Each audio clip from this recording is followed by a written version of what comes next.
約珥書第2章第1節，你們要在錫安吹角，在我聖山吹出大聲，國中嘅居民都要發戰，因為耶和華嘅日子將到，已經臨近。好有趣嘅，你會睇到以色列人佢講呢一段嘅經文嘅時候，亦係佢哋去守節嘅時候咧，吹角節佢哋全部都係上行之詩嘅時間，就係佢哋會去錫安山去守節。我相信今年係我哋一個非常之特別能夠理解呢一段經文嘅意思嘅一年，因為我哋好多弟兄姊妹都係去山區去度過我哋而家今年吹角節嘅時間，去旅行又好，或者係走難又好啦，有啲。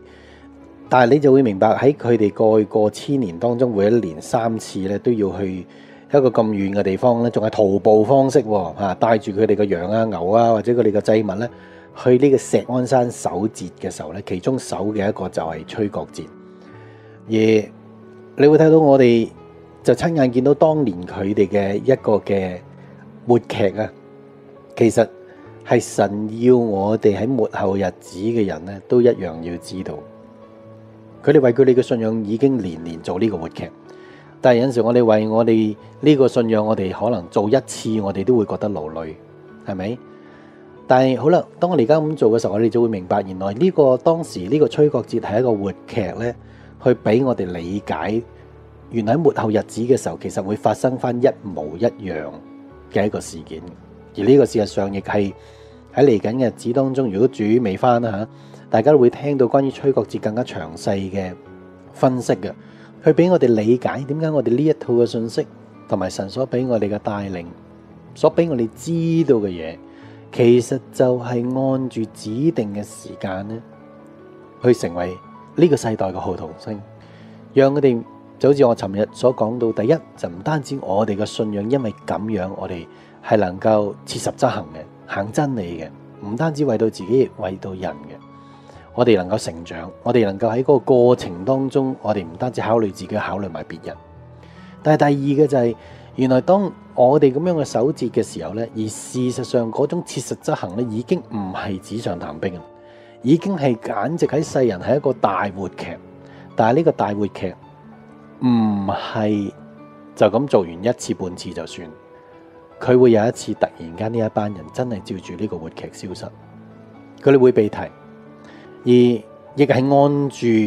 佢哋所講嘅呢一啲嘅信息應驗，因為好簡單啊，吹角節所講嘅全部都係聖經嚟嘅，聖經一定應驗嘅，因為而家我哋所見緊喺我哋身邊發生嘅嘢，全部就係聖經嘅寫照活畫喺我哋眼前。但係當呢啲人去見到呢啲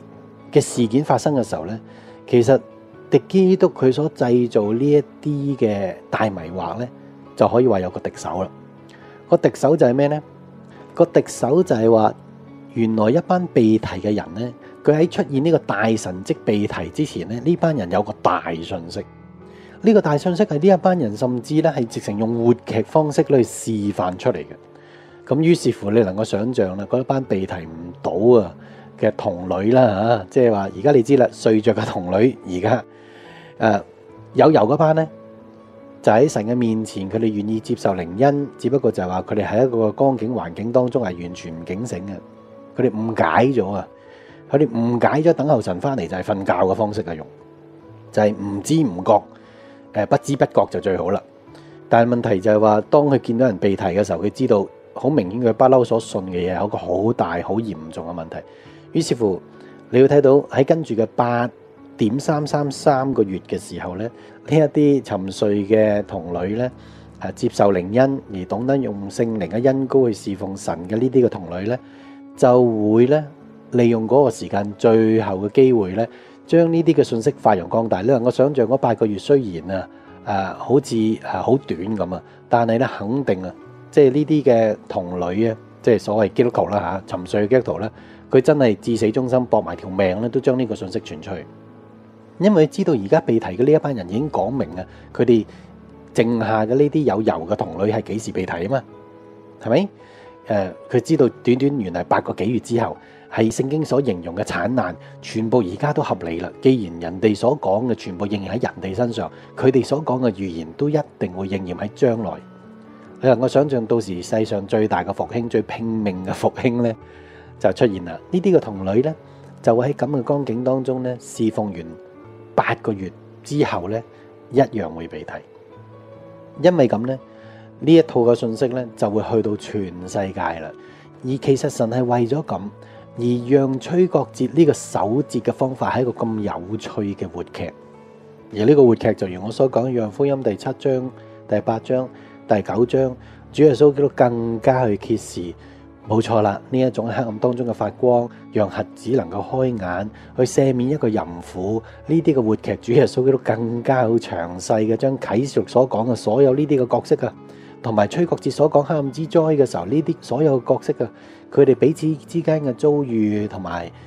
神嘅子民會做嘅所有嘅動作，都講晒出嚟。甚至喺完晒7個節期之後嘅修殿節咧，佢更加預言咧，人類嘅 DNA 會被污染，聖殿會被毀。喺呢個光景當中咧，就如我哋所講嘅7年大災難就會正式開始。但係你會睇到呢啲全部都喺聖經裏面好指定嘅講到，喺我哋呢1-2年，我哋會親眼見到。甚至我哋而家所聽緊呢一套嘅信息，亦會成為呢1-2年裏邊最重要嘅一個吹號嘅信息。約珥書第2章第1節：